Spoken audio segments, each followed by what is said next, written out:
ಅಣ್ಣ ಬನ್ನಿ ಇಲ್ಲಿ. ಏನಮ್ಮ? ಅಣ್ಣ ಈ ಗಂಜಿನ ತಗೊಂಡ್ ಹೋಗಿ ಅವ್ರಿಗೆ ಕೊಡಿ. ಕುಡ್ದಿರೋದು ಸ್ವಲ್ಪ ಇಳಿಯತ್ತೆ, ಹಾಗೆ ಸ್ವಲ್ಪ ಶಕ್ತಿನೂ ಬರತ್ತೆ. ನಿನ್ಗೆ ಅರ್ಥನೇ ಮಾಡ್ಕೊಳಕ್ ಆಗಲ್ಲಮ್ಮ. ಅಲ್ಲ ಈಗ ಸ್ವಲ್ಪ ಹೊತ್ತಿಗೆ ಮುಂಚೆ ನಿನ್ ಮಾತ್ ಕೇಳಲಿಲ್ಲ ಅಂತ ಚಂಡಿ ಚಾಮುಂಡಿ ತರ ಆಡ್ದೆ. ಈಗ ನೋಡಿದ್ರೆ ಸಾಕ್ಷಾತ್ ಅನ್ನಪೂರ್ಣೇಶ್ವರಿ ತರ ಗಂಜಿ ಎಲ್ಲ ಮಾಡ್ಕೊಡ್ತಾ ಇದಿ.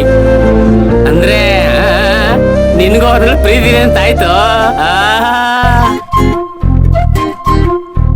ಅಣ್ಣ ಯಾವ ಪ್ರೀತಿನೂ ಇಲ್ಲ, ಏನೂ ಇಲ್ಲ. ಅವ್ರು ಒದ್ದಾಡ್ತಿರೋದನ್ನ ನನಗ್ ನೋಡೋದಕ್ ಆಗ್ತಿಲ್ಲ, ಅದಕ್ಕೆ ಇದನ್ ಮಾಡ್ಕೊಡ್ತಾ ಇದೀನಿ ಅಷ್ಟೆ. ರಾತ್ರಿನೂ ಅವ್ರು ಸರಿಯಾಗಿ ಏನೂ ತಿಂದಿಲ್ಲ, ಕುಡ್ದು ಹಾಗೆ ಮಲ್ಕೊಂಡಿದ್ದಕ್ಕೆ ಇವಾಗ ತಲೆ ಆತರ ಹಿಡ್ಕೊಂಡಿರೋದು. ಕುಡಿಯೋ ಚಟದಲ್ಲಿ ಅದೇನ್ ಸಿಗುತ್ತೋ ಏನೋ ನನಗಂತೂ ಗೊತ್ತಿಲ್ಲ. ಅಲ್ಲ ಅಣ್ಣ, ಕಷ್ಟಪಟ್ಟು ನಿದ್ದೆ ಇಲ್ದೆ ದುಡಿಯೋರನ್ನ ನೋಡಿದ್ದೀನಿ, ಈ ತರ ಕುಡಿಯೋದನ್ನ ನೋಡಿಲ್ಲ. ಅಂಥದ್ ಏನ್ ಸಿಗತ್ತೆ ಅಣ್ಣ ಅದ್ರಲ್ಲಿ? ಅಲ್ಲ ಕಣಮ್ಮ, ಈ ಪ್ರಶ್ನೆನ ಕುಡಿದೇ ಇರೋ ನನ್ನ ಹತ್ರ ಕೇಳೋ ಬದಲು ಕುಡಿಯೋದನ್ನೇ ಜೀವನ ಮಾಡ್ಕೊಂಡಿರೋ ನಮ್ ಚಿಕ್ಕೇಜ್ ಹತ್ರ ಕೇಳೋದು ಒಳ್ಳೇದಲ್ಲ ನಮ್ಮ.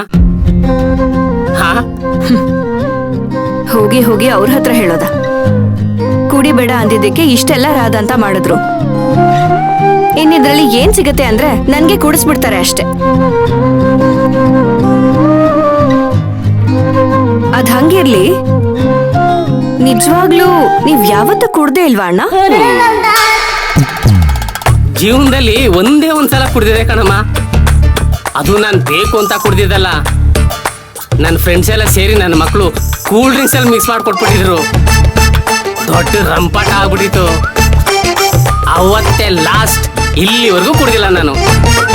ಅದ್ರಲ್ಲೂ ಈ ಮನೆ ಕೆಲ್ಸಕ್ಕೆ ಬಂದ್ಮೇಲಂತೂ ನಮ್ ಚಿಕ್ಕ ಯಜಮಾನರು ಕುಡಿಯೋದು ನೋಡಿ ನೋಡಿ ನೋಡಿ ಎಣ್ಣೆ ಮೇಲೆ ಜಿಗುಪ್ಸೆ, ದ್ವೇಷ, ಆಕ್ರೋಶ ಎಲ್ಲ ಬಂದ್ಬಿಟ್ಟಾಯ್ತು ನನಗೆ. ಒಂದೊಂದ್ಸಲ ಅವ್ರು ಕುಡಿಬೇಕಾದ್ರೆ ಹೋಗಿ ಎತ್ತಿ ಬಾಟ್ಲನ್ನ ಕೊಯ್ಯಂತ ಎಸ್ಬಿಡ್ಬೇಕು ಅನಿಸ್ತದೆ. ಅದೇನ್ ಮಾಡ್ತಿ, ನಾವು ತಿನ್ನೋ ಅನ್ನದ ಮೇಲೆ ನಾವೇ ಕಲ್ಲಾಕತ್ತೀವಲ್ಲ ಅನ್ಬಿಟ್ಟು ಬಡವ ನೀನ್ ಮಡ್ದಂಗಿರೋಂತ ತೆಪ್ಪಗ್ ಆಗ್ಬಿಡ್ತೀನಿ.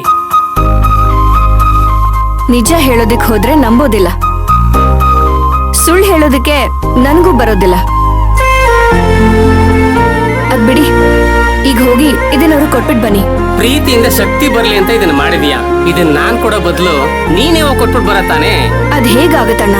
ನಾನ್ ಹೇಳ್ದೆ ತಾನೆ ಯಾವ ಉದ್ದೇಶದಿಂದನೂ ನಾನ್ ಮಾಡಿಲ್ಲ ಅಂತ. ಇದನ್ ತಗೊಂಡ್ ಹೋಗಿ ಅವ್ರು ಕೊಡಿ. ಇಲ್ಲಮ್ಮ,